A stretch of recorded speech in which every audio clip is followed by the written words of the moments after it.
Everyone, very very warm welcome all of you. तो guys, आप सभी का बहुत बहुत स्वागत है प्रोफेसर बीपीएससी के साइंस एंड टेक्नोलॉजी के शॉर्ट्स में। तो आज हम लोग देखने वाले हैं कि जो वर्ल्ड का डिफरेंट कंट्रीज़ है उसका नेविगेशन सिस्टम्स का क्या नाम है। भारत के नेविगेशन सिस्टम का क्या नाम है, यूएसए के नेविगेशन सिस्टम का क्या नाम है, क्योंकि बीपीएससी में एक मैचिंग दे देता है, मैच 1 एंड मैच 2। इधर कंट्री दे देगा और इधर आपको नेविगेशन सिस्टम दे देगा और आपको मैच करना पड़ेगा। और कभी कभी नंबर ऑफ सैटेलाइट भी पूछ लेता है कि जैसे जीपीएस है वो कितना सैटेलाइट के हेल्प से फंक्शन करता है, नाविक है वो कितने सैटेलाइट के हेल्प से फंक्शन करता है, कितना उसमें जियो स्टेशनरी सैटेलाइट है, कितना जियो सिंक्रोनस सैटेलाइट है। तो चलिए आज का टॉपिक हम लोग स्टार्ट करते हैं। तो ये हमें दिख रहा है IRNSS, Indian regional navigation satellite system. इसका नाम बदल के क्या कर दिया गया, नाविक, है ना, नेविगेशन इन इंडियन कॉन्स्टेलेशन।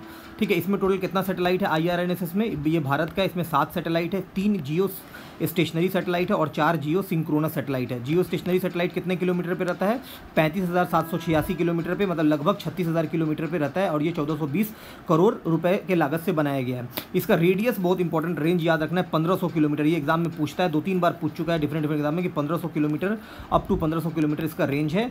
और साथ ही साथ 4 सैटेलाइट कौन है हमारा, जियो सिंक्रोनस, और 3 क्या है, जियो स्टेशनरी। तो ये भारत का था। अब अगर हम लोग बात करें थोड़ा सा ये चार्ट को देख लो, ये चार्ट बड़ा इंपॉर्टेंट है कि कौन कौन कहाँ का है। तो यूएसए का जो नेविगेशन सिस्टम है उसका नाम क्या है, जीपीएस। इसमें टोटल 31 सैटेलाइट है। ये तो नहीं पूछेगा सैटेलाइट का नंबर, खाली भारत का याद रखना कि 7 सैटेलाइट है किसमें, नाविक में।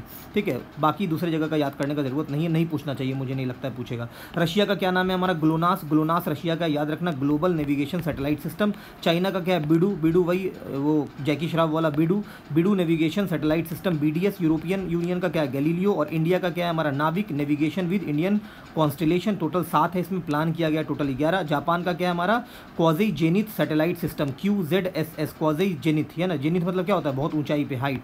और साउथ कोरिया का क्या है, KPS, मतलब कोरियन पोजिशनिंग सिस्टम।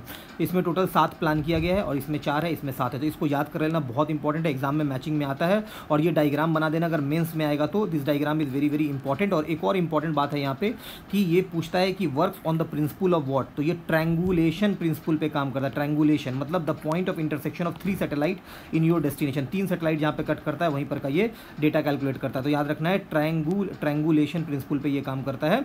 और याद रखना है कि फॉर्मिंग अ फिगर ऑफ 8, किस तरह का फिगर बनाता है, ये 8 का फिगर बनाता है। ये भी एग्जाम में पूछता है। तो इन सारी चीज़ों को ध्यान में रखना। और एक्यूरेसी इसका 10 मीटर का एक्यूरेसी है, 30 डिग्री नॉर्थ से लेकर 30 डिग्री साउथ तक इसका रेंज है। ठीक है, तो आई होप आपको ये वीडियो पसंद आया होगा, मेंस में भी बना दीजिएगा। Thank you everyone, bye all of you.